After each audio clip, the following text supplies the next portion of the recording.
미국 동서대륙 횡단 철도가 있습니다. 거기서 일어난 일인데, 어떤 세력이 이렇게 어린아이를 안고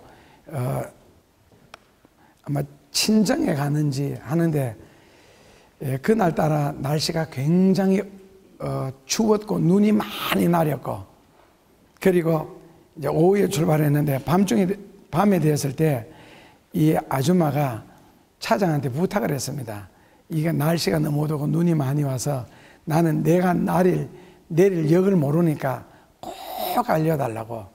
그리고는 이렇게 귀퉁이에 기대어서 잤습니다. 잤는데 가다가 기차가 한참 달리다가 멈추었어요, 갑자기. 그랬더니 앞에 앉은 아저씨가 내 걸을 줄 알았다고. 아까 차장한테 부탁하는 소리를 어느 역을 들었는데 나도 그 역에 가본 적이 있는데 차장이 분명히 당신을 안내 안 해줄 거라고, 바쁠 거라고 하면서 그거 보라고, 지금 안 오지 않느냐고, 이 역이 당신이 내릴 역이다 해서 그 세대기 어린아이를 안고 그 역에 내렸어요. 그리고 차가 출발해서 한 40분이 지난 후에 차장이 왔어요. 여기 애기 엄마하고 어디 갔느냐고. 아까 기차 섰을 때 내렸다고. 그러니까 차장이 하는 말이, 너무 눈보라가 심하고 날씨가 추워서 기차에 이상이 생겨서 잠시 멈추었대. 얼어 죽었을 거라고. 결국 그 이튿날 발견을 했는데 시체대가 얼어 죽었어요. 이런 어떤 실화를 통해서 얻을 수 있는 교훈은 그 인도자의 중요성, 아니면은 가르치는 자의 중요성 있잖아요. 어떤 면에서도 교사의 중요성도 되고. 그래서 잘못 한마디 말함으로써 한 젊은 세대과 그 다음에 아기를 죽이게 되는, 그리고 결국 그것이 신문에 난 사건이거든요.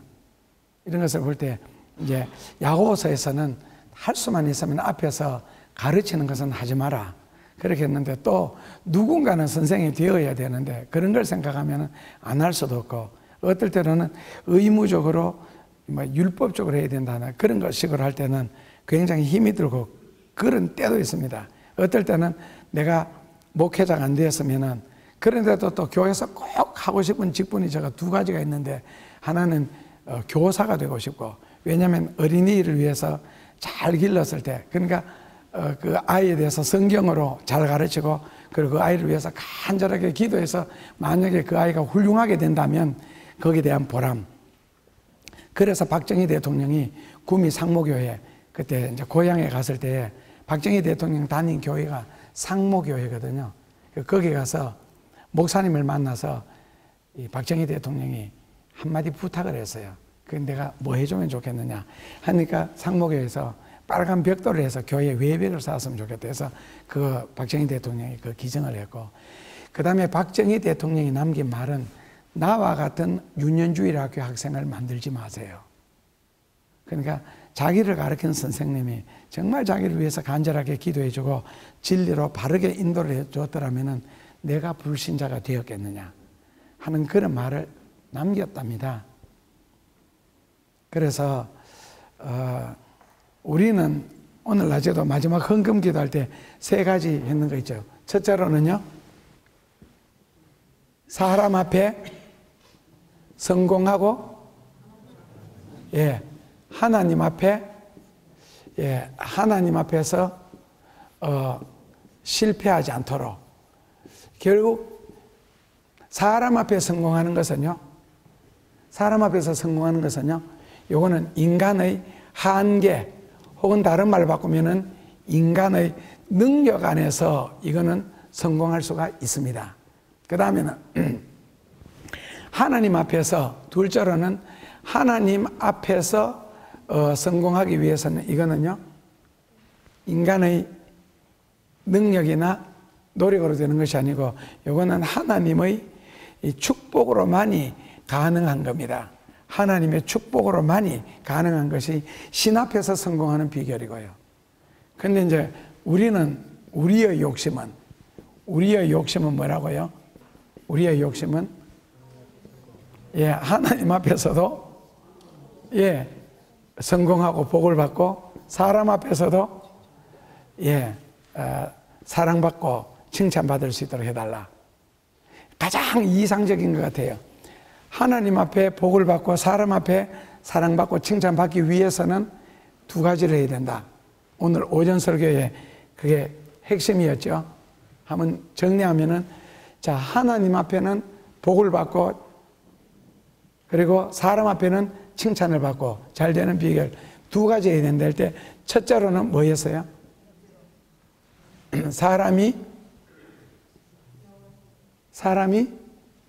사람에게 해야 할 일이 있고, 둘째로는 사람이 하나님 앞에 해야 할 일이 있다 했을 때, 사람에게 해야 할 일은 무엇이었어요? 한마디로 구제였죠. 그죠? 남을 돕는 거예요. 그러니까 어렸을 때부터 돕는 연습을 해야 되고, 둘째로는 사람이 하나님 앞에 해야 할 일은 겸손과 하나님을 경외하는 거. 이 두 가지가 있으면은 좀 전에 우리가 풀었던 사람 앞에서도 성공할 수가 있고 하나님 앞에서도 칭찬받을 수 있다. 그런데 결국 세상의 모든 일은 하나님은 누구 없이 못 하신다? 그렇죠. 사람 없이는 하나님은 아무것도 하실 수가 없다. 사람 없이는. 그렇다면 하나님은 사람을 꼭 필요로 하시는 거예요. 근데 만약에 꼭 필요로 하는 사람이 꼭 필요한 자리에 있을 때에 금상첨화.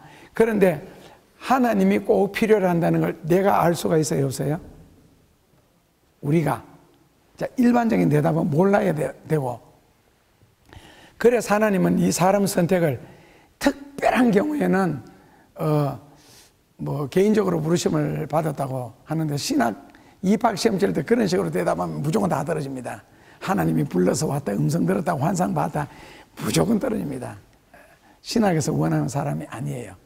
근데 하나님의 사람의 필요성은, 예를 들어서 엘리야가 지나가다가 누구 불렀어요? 밭 갈고 있는 엘리사를 부르듯이, 그러니까 사람을 부르는 일이 있습니다. 그걸 이제 우리가 소명이라 그러죠. 이제 콜링이라고도 하는데, 그런데 대체로 이것은 교회를 통해서 아니면은 설교를 통해서 부름받습니다. 대체로 교회를 통해서. 그리고 설교를 통해서는 내가 무슨 일을 하며 살아야 되는지를 깨닫게 되고요. 그리고 교회를 통해서는 당신은 이런 일에 필요하다. 선교하는 일에 당신의 도움이 꼭 필요하다. 예를 들어서 여러 가지 면에서요. 그럴 때 부탁했을 때 예스 해주면 참 좋겠는데, 간혹 가다가 노 하시는 경우가 있잖아요. 이 사람이 꼭 필요한데 만약에 이 사람이 노 해버리면 어떻게 되겠어요? 하나님은 하나님의 일을 반드시 하신다. 이거는 목회자의 고백이 아니고 어떤 원칙이기도 하죠. 하나님은 뭐라고요? 하나님의 일을 반드시 하신다. 하나님은 하나님의 일을 반드시 하신다. 누구를 통해서? 사람을 통해서. 그런데 이 사람이 없어졌어요. 그러면은요, 다른 사람을 통해서 하시겠죠. 그래서 문제는 뭐냐면은, 하나님께서 나를 필요로 하실 때, 아니면은 교회가 나를 필요로 할 때 쓰여질 수 있는 사람 있잖아요. 그 사람이 참 복된 사람입니다. 자, 쓰여질 수 있는 사람, 쓰여지는 사람. 그런데 사람이 쓰여지는데도 뭐라 그러나, 물건을 하나 만들었을 때 거기 사용기한이라 그럽니까?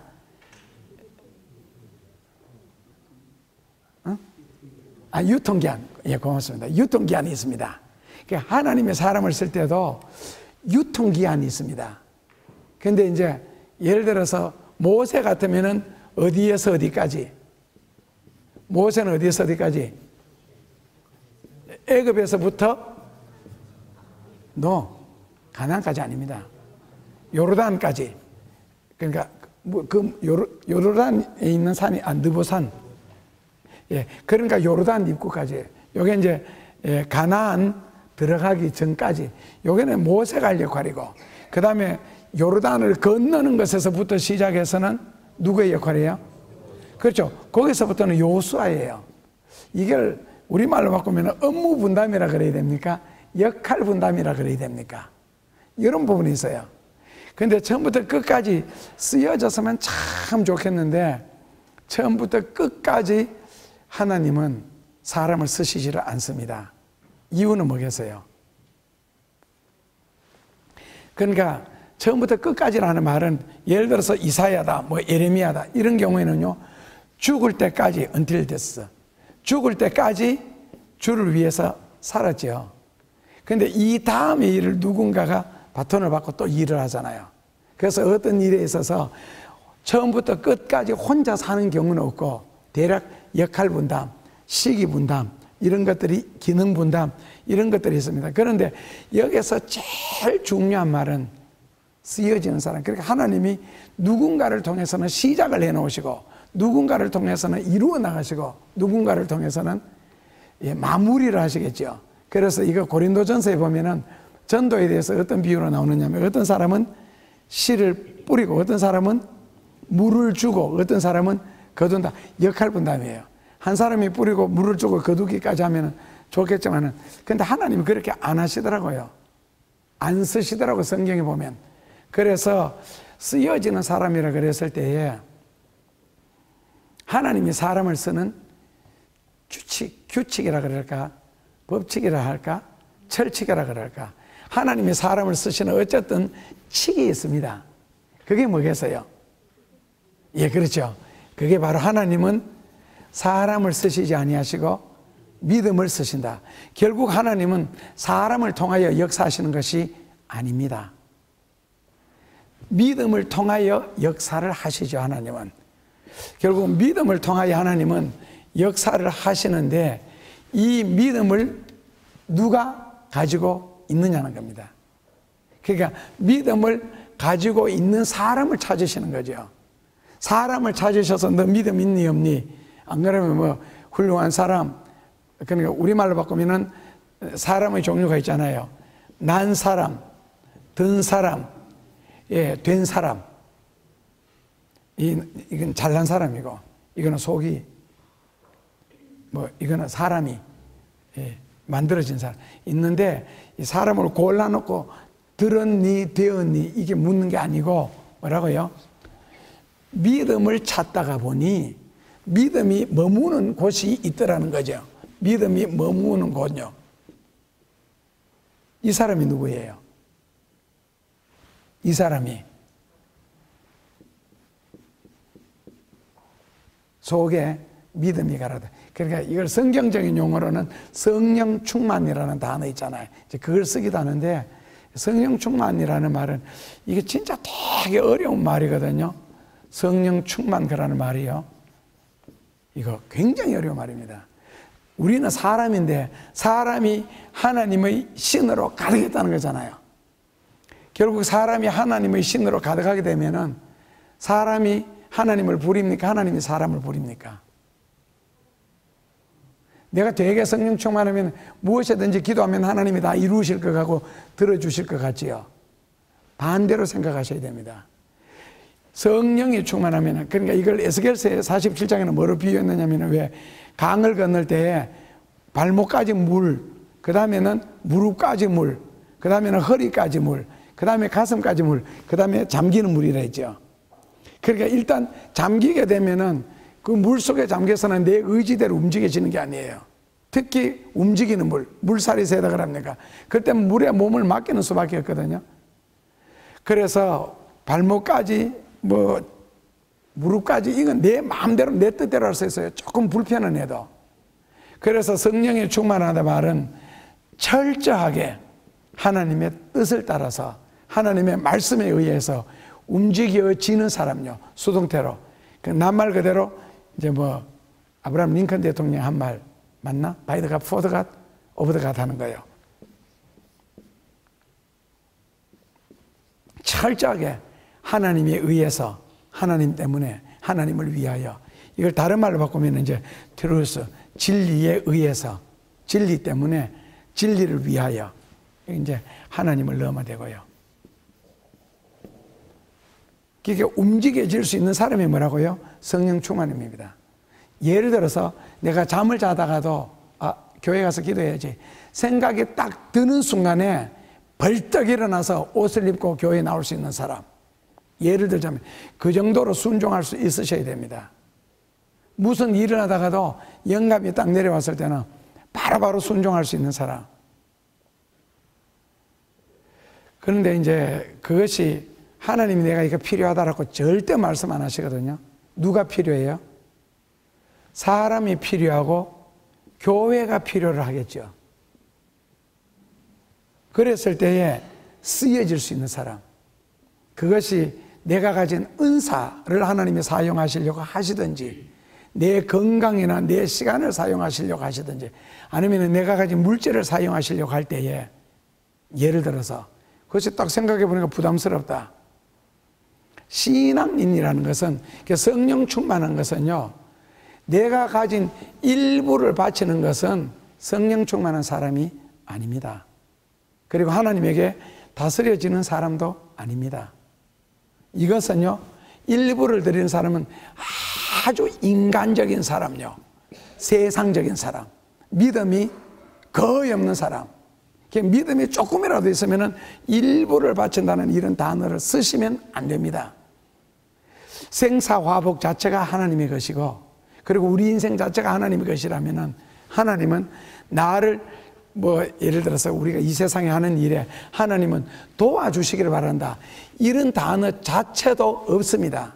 하나님은 나의 주인이시지, 그러니까 네 하는 일 어려우니까 내가 조금 도와줄게, 이런 것 자체가 성경에는 없는 용어라는 거죠. 그래서 하나님에게 완전히 붙잡힌 바 되어야 된다. 이런 설교 들으면 굉장히 웬만한 사람들에게는 되게 부담이 되는 이야기인데, 성령 충만이라는 단어가 나와서 설명을 하는 겁니다. 그리고 하나님은 믿음을 쓰시지 사람을 쓰시지 않는다는 이 단어를 해석하면 이렇게밖에 해석할 수가 없습니다. 그래서 혹시 여기 못 미치는 사람은 저런 단계도 있구나. 자, 예를 들어서 바둑을 두는데, 박윤성 집사님 가셔서 바둑 몇 급이세요? 남편이? 4단? 오, 4단이면은 1급입니다. 1단에서부터 9단까지를 우리가 바둑 들 때 1급 뜬다 그럽니다. 그럼 저는 4급입니다. 게임이 돼야 안 돼요. 예를 들어서 탁구 치는데 탁구도 1부부터 9부까지가 있습니다. 예를 들어가 7부 치는 사람이 8부 치는 사람한테 이렇게 쳐라 저렇게 쳐라 아무리 말해도 안 됩니다. 왜? 내 수준이 지금 8부예요. 그래서 8부 시합에 나가는 거예요. 그런데 말로 예를 들어서 바둑 4급 같으면 훈수 뜰 때는 2급입니다. 옆에서 보면 2급입니다. 남이 하는 일은 그렇게 눈에 잘 보인다는 뜻이에요. 자기가 들면 캄캄해도. 그러니까 결국에는 바둑 8급 뜨는 사람한테 4단이, 아니 4단 따는 사람한테 8급이. 어떨 때는 텔레비전에 바둑 중계할 때 있잖아요. 보면 우리나라에서 지금 바둑 1등이 박정환 씨가 1등하고 이세돌 씨가 3등입니다. 이창호가 지금 9등쯤 됩니다. 그런데 그 1등하는 박정환이나 9등하는 이창호가 바둑 뜰 때 보면 답답한 거 되게 많아. 내가 보면은 4급인 내가 볼 때. 그들은 프로 구단, 프로와 아마추어의 차이가 뭐냐면은 프로 1단하고 아마추어 9단하고 뜰 때 내야를 접고 뜹니다. 그게 아마와 프로 차이거든요. 저기 한 점만 넘으면 저거 확 잡겠는데 안 잡는 거예요. 저 수부각이 있는데도 계속 딴 데 떠. 왜 딴 데 뜨지? 왜 딴 데 뜨지? 이해가 안 되는 거 있잖아요. 왜 다른 데 뜨겠어요? 예를 들어서 지금 내가 하나를 놔서 10마리를 잡을 수 있다. 그러면 합하면 20집이죠. 그러면 다른 데 한 점 나왔을 때 21집짜리가 있거나 22집짜리가 있으면 이건 포기하는 거예요. 그러니까 7급, 8급 수준에는 저거 왜 안 잡아먹느냐는 거예요. 제가 7급 뜰 때에 3급짜리 두 분이 바둑을 떴는데 뭐 안 잡아먹겠더라고. 쿡 찌르면서 왜 안 드세요? 왜 안 드세요? 이랬더니 목사님, 저도 압니다. 되게 창피당했다. 자기도 알고 있대. 3급짜리가 7급짜리 내한테. 그게 자기 수준이라는 거거든요. 그래서 신앙에도 단계가 있습니다. 뭐 우리가 크게 말하면 교인 신앙, 신자 신앙, 성도 신앙 이런 식으로 하듯이요. 그리고 뭐 믿음에 있어도 단계별로 따지면은 1단계는 뭐예요? 신앙의 6단계. 1단계는 주일 성수, 2단계는 11조, 3단계는 습관 끊는 거예요. 주일날 놀러 가는 습관, 교회 안 나오는 습관 이런 거. 그리고 4단계는 인정 예정 끊는 거. 뭐 손님이 온다고 교회 못 온다 이런 식으로 하는 거. 5단계는요. 위주수남, 주님을 위하여 고난까지도 감당하는 단계. 6단계는요. 예, 순교적인 단계입니다. 순교적인 그 신앙생활하는 수준에 있는 사람은 11조 한다, 주일 성수한다, 뭐 놀러 가기 때문에 교회 이런 게 자체가 이해가 안 되잖아요. 이미 다 통과했기 때문에. 그런데 주일 성수 이제 겨우 하는 사람한테 왜 11조 안 하니? 왜 그 고생도 못 견디니? 이게 이해가 됩니까? 이제 겨우 주일을 성수했는데 태어나가 아직까지 뒤집기도 못하는데 야 태어난 지 몇 달인데 니 아직도 뛰지도 못하니? 자기는 뛰나 그러면 몇 달 때? 그러니까 그래서 로마서 14장에 보면은 믿음이 연약한 사람이 의심을 하거나 무슨 질문을 할 때 너는 이상한 일 당한 것처럼 이상하게 생각하지 마라 그랬습니다. 다 받아주라 그랬습니다. 그러니까 7급은 7급밖에 못 뜨는 거예요. 그리고 7부는 7부만큼밖에 못 치고. 그래서 나이가 50이 넘은 사람에게는 가르치려 하지 마라. 왜요? 50년 동안 무슨 소리를 안 들었겠고 무슨 경험을 안 했겠어요. 안 하는 경험을 안 했겠어. 연애하는 경험을 안 했겠어. 뭐를 모르겠어요. 가르쳐 그냥 순수하게 대화하고 그냥 서로 이렇게 하면 되지. 뭐 지식을 넣어주려고. 나이 50 넘으면요 다 박사입니다. 다요. 어떤 한 전공 분야에서 깊이 들어가서 아닐지라도 누가 아프다 그래 보세요. 주변에 그 병에 대해서 모르는 사람 봐서요. 음식 하나 나왔다 미네랄이 나발이고 비타민이 어떻고 또 뭐 지방 뭐 DNA 아니 DHA 이거 복잡해. 그래서 음식에 줄 때마다 하도 설명을 복잡한 사람한테 안 좋은 거 한번 말해봐라. 안 좋은 음식. 감에 대해서 텔레비전에서 한번 설명 듣고 나니까 이 감 안 먹는 사람 병신이고 바보야. 그리고 감을 안 먹고 어떻게 살아? 근데 한번 전구지 부추 있잖아요. 부추 이야기하는데 인터넷에 들어갔더니 인삼보다는 부추에 대한 좋은 점이 한 4배 정도 양이 더 많아요. 전구지가 그렇게 좋더라고. 전구지를 다른 말로는 벽출고락한데 전구지 먹고 오줌 놓으면 벽도 들고 나간대. 그 오줌 줄기가 이거 내가 전구지 안 먹었다 이거. 생전구지 먹어도 병 못 뚫고 지나갑니다. 남자한테 좋은 거래. 그래서 또 흥분해가 먹었지. 흥분해서 먹었는데 결론은 흥분이 안 되는 거. 그런데 좋은 점은 인터넷에 가서 부추 한번 쳐보세요. 인삼 치고 부추 써보라고. 하나님이 만든 그 음식 중에서 뭐가 나빠요? 그래서 뭐라고요? 50 넘으면은 다 박사예요. 다음은 전문 지식이 없이 아직 도착 안 했는데 여기 당신 내릴 장소다. 내려라. 남 죽이지 말고. 그러니까 전공 분야 아니면은 그냥 병원에 가시면 됩니다. 진단은 맞나? 약은 약사. 진료는 약은 약사는 확실하게 하는데 그 전에 걸 잘 모르겠네. 진료는 맞아요? 예. 그러니까 전문가들 있잖아요, 전문가들이. 그래서 성경도 오늘 문제 나왔죠. 억지로 풀려고 하지 말고 인간적인 개인적인 감정이나 그 수준 가지고 성경 풀려고 하지 마라. 그 베드로 후서 사사로이 그 개인적인 마음 그 굉장히 위험하거든요. 그래서 요즘 지금 뭐 나중에 우리 한 번씩 그 사입이나 이단에 대해서 하겠는데 저는 그분이 미국 그동안에 갔다가 왔는지 안 갔는지는 모르겠지만 갔다가도 와서 이단에 가서 교육을 받은 것 같아. 그래서 그 소개하는 사람 이름을 인터넷에다가 딱 쳐봤더니 결국에는 해석을 억지해서 그런다. 성경 이미 다 들어가 있다고 내만 몰라도 저는 딴 사람에 대한 관심이 별로 없으니까요. 그래서 하나님은 결국 그 역대하 16장 9절 외우시는 구절이 있죠. 하나님이 온너는 세상을 두루 살피시는데 누구를 찾으신다고요? 이 사람요. 전심으로 하나님을, 성경에 보면은 전심으로 하나님을 향하는 자. 이게 이제 성령 충만이라는 단어 뜻이거든요. 그리고 우리가 말하는 성도고, 신앙을 6단계로 말하면은 순교하는 자, 순교자적인 자세로 신앙생활을 하는 사람. 그런 목숨까지도 주님을 위해서 내어놓고 신앙생활을 하는 사람. 그런 믿음을 가진 사람을 찾는다는 거예요. 왜냐하면 하나님은 사람을 쓰시지 않고 믿음을 쓰시기 때문에.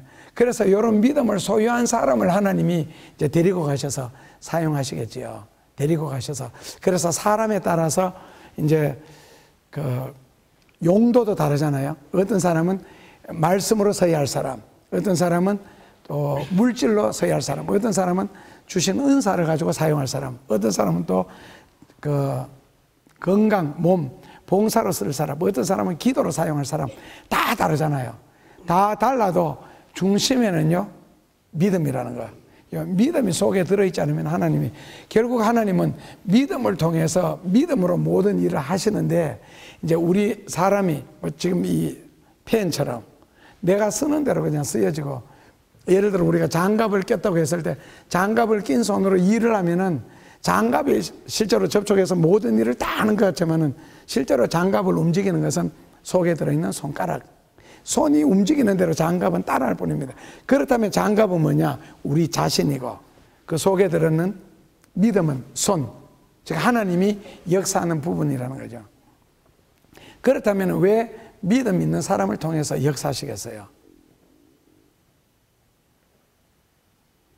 그래야 하나님 앞에 첫째로는 순종, 복종, 순복을 할 수 있고, 그 다음에는요, 이렇게 되면은 내가 가진 모든 것을 하나님 앞에 드리고 내 목숨도 하나님 앞에 내어줄지라도 자기 자랑을 하지 않기 때문에, 내 것을 했다 하는 그런 말을 하지 않기 때문에요. 이게 어떤 사람은 예를 들어 이 교회 다니면서 헌금을 열심히 해서, 그리고 딴 교회 가서는 그 헌금 내놔라, 그리고 그 교회 다니면서 또 해서 또 딴 교회 가면 또 그 교회 보고 헌금 내놔라. 이거는 고리를 한번 끊어줘야 돼. 그래서 법적으로 한번 처리해야 돼. 처리하고 있는 중에 있습니다.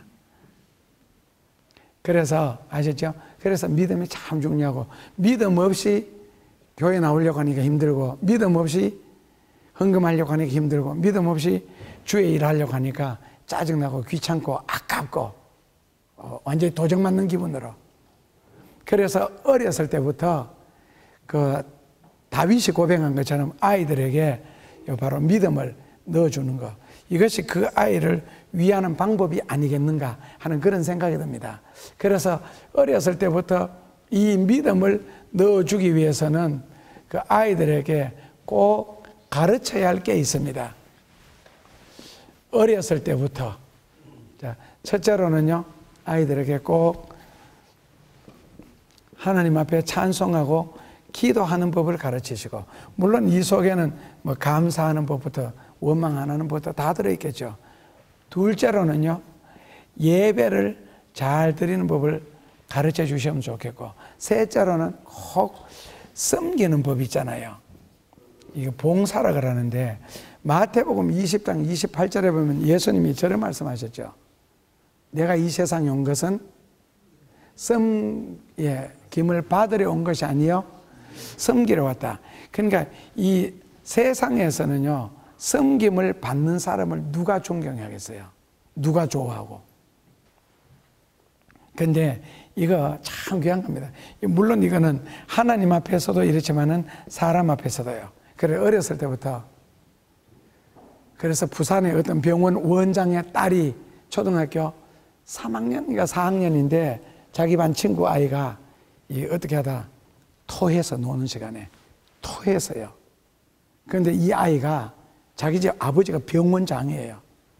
걸레를 가져와서 토한 그거 다 닦았어요. 다 따고, 그리고 걸레 빨고. 거기 전 학교에 소문이 나서 그러고부터는 졸업할 때까지 계속 회장만 했대. 그리고 전교 어린이 회장까지 했고, 그리고 중학교 들어가서 그 소문은 계속 하잖아요. 고등학교까지. 그리고 미국 유학 가고. 한 번의 그 행위가 남이 안 하는 걸. 근데 그 아이가 조그만할 때부터 내 설교를 들으면서 살았거든요. 그 부흥회를, 그 엄마하고 워낙 팬이니까.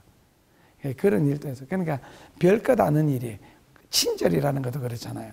우리가 성경에는 그 소돔과 고모라가 무너질 때 누구 10명 없었다고요?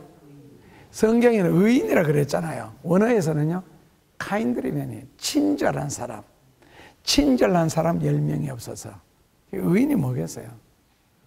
그러니까 작은 친절을 통해서 심지어는 코카콜라 회장으로부터 그 작은 선물을 내가 너한테 해주겠다고 해서 남긴 게 1조 원이요. 그래서 미국 스탠포드 대학에 다 기증하고 자기 이사장 되고, 그리고 지난번 대통령 때 우리나라에 초대 한국 미 대사관으로 왔는 사람이요. 목사님이세요. 그 별것 아니잖아요. 자기가 학교 가면서 길에 지나가면서 하이 부활절 때, 추수감사절 때, 성탄절 때는 껌 하나 넣고, 그리고 땡큐 카드가 아니죠. 그냥 카드 쓰고 글자 몇 자 쓰고, 그리고 껌 하나 넣고 평소 사탕 넣고 그렇게 해서 준 거. 그게 아이코카는 너무 좋았던 거예요. 그리고 마지막에 죽으면서 유언 남기면서 이 길 앞을 지나가는 젊은이 이름을 모르니까 한테 작은 선물 주겠다 해서 남긴 게 1조 원이에요. 작은 친절. 그리고 미국의 헨리 포드 그 회사, 자동차 회사 사장, 그 어머니 같은 경우, 그 가구점 직원이 그 커피 한잔 하라고 소나기가 오니까 들어서 자라고, 그러면서 가구를 대해서 설명 다 했을 때 젊은이 나는 가구 안 사네. 이거 필요 없네. 우리 집에 다 있네. 그래도 지루하시니까 들어오셔서 커피 한잔 하시면서. 나중에 보니까 헨리 포드 어머니예요. 그래 가서 전화가 온 거예요. 가구 공장을 지어주면 내가 운영할 수 있겠는데 자기는 할 수 있다고. 그래서 헨리 포드 때문에 먹고 사는 모든 사람들은 그 가구 공장에서만 가구를 만들도록. 작은 친절이에요. 우리 머리는 또 어떻게 돌아가요? 어느 사람이 내한테 저거 아유, 왜 한 사람한테만 친절하면 되니까. 이런 게 몸에 배어야지 자연스럽게. 언제부터? 어렸을 때부터. 이게 신앙 교육 있잖아요. 꼭 신앙이 아니라도 마땅히 해야 할 일인데 우리는 성경이라는 근거가 있잖아요. 그래서 하나님 앞에 꼭 예배 잘 드리는 법, 그리고 찬송과 기도하는 법을 어린아이에게 가르쳐 주면은, 성경에는 실제로 다윗 같은 경우에 찬송을 통해서 모든 걸 이루어 나가잖아요. 그리고는 엘리사부터 바울 같은 경우는 기도로서 모든 걸 다 처리하고, 모든 선지자들이 다 그렇잖아요. 그래서 기도, 찬송 뭐 둘 다 같은 말이잖아요. 기도든 찬송이든. 예? 원어 성경에서는 같은 말이에요. 다만 이것을 노래로 부르느냐 언어로 표현하느냐 차이일 뿐이지, 결국 하나님 앞에 기도하는 건데, 기도의 철칙은 하나님 앞에 감사하는 것. 그리고 기도를 통하여서 제일 많이 기도해야 할 내용 아시죠? 하나님으로부터 지배당하게 하소서. 진리의 지배를 당하게 하소서. 쉽게 말하면 무슨 뜻이에요? 진리를 깨달았을 때, 성경 말씀을 깨달았을 때 순종하게 하소서, 실천하게 해달라는 그런 뜻이죠. 그러니까 내가 하나님을 이용하는 사람이 되지 말고 하나님에게 이용을 당하라는 거죠. 세상적인 용어를 빌리면은 그게 순종하는 사람이고 실천을 하는 사람이니까. 그래서 이렇게 산다면은 인생에 절대로 후회하지 않을 것이다 하는 그런 내용입니다. 그래서 어렸을 때부터 아셨죠? 감사하는 법을 가르치고, 그리고 하나님 앞에 이 감사는 사람에게도 마찬가지고, 그리고 하나님 앞에 예배 잘 드리는 법을 가르치고, 그 다음에는 섬기는 법을 가르친다면은 아마 세상 어느 곳에 던져놔도 안 괜찮겠나 싶은 그런 생각이 듭니다. 그래서 이거는 뱃속에서부터 시작해야 되고, 적어도 몇 살 이전까지요? 3살. 한국 나이로는, 한국 나이로 3살. 히브리 나이로는, 유대 나이로는요? 3살 아닙니다. 2살입니다. 그러니까 만 2세. 그렇다면은, 그럼 벌써 교육 늦었습니다. 왜요? 24개월이 지났기 때문에. 이미 이제 주입식 교육은 넣고. 그래서 머리 굴리는 거 보셨죠? 잔머리 굴리는 거 보셨죠? 벌써. 왜? 2살 지났다는 거야. 2살 지났다는 거야, 자기도.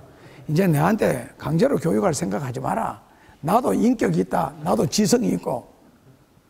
벌써 머리 굴리잖아요. 그리고 자기 의사 표현 분명하게 하잖아요. 어디서 배웠는지 싫어. 안 가. 그러니까 언제 교육하기 제일 좋아요? 2살 이내 젖 물렸을 때. 아니면 아이가 잠잘 때. 잠자는 아이한테 계속 해봐서요, 저도요. 됩디다. 예수님, 감사합니다. 자녀를 탓하기 전에 자신을 돌아보게 하시고, 자녀를 꾸중하기 전에 먼저 하나님 앞에 내가 회개하게 하소서.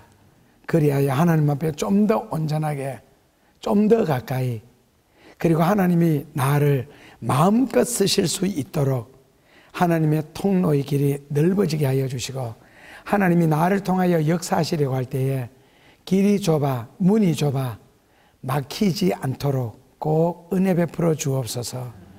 마음 놓고 얼마든지 무엇이든지 하나님이 원하시고 하시고 싶은 일을 하실 수 있도록 열린 자세로, 그리고 성령이 가득한, 그리고 주의 은총으로, 그리고 진리로 다스림을 받고 지배를 받을 수 있는 그런 저희들이 되어 이 땅 위에 머무는 동안 가장 귀한 일, 가장 보람된 일, 가장 때로는 엄청난 일, 때로는 다른 사람의 시선이 가지 않는 것까지도 섬세하게 충성 봉사하여 주님 앞에 설 수 있도록 축복하여 주옵소서. 주신 귀한 자녀들 사회와 하나님 앞에 잘 길러 바칠 수 있도록 축복하여 주옵소서. 예수님 이름으로 기도하옵나이다.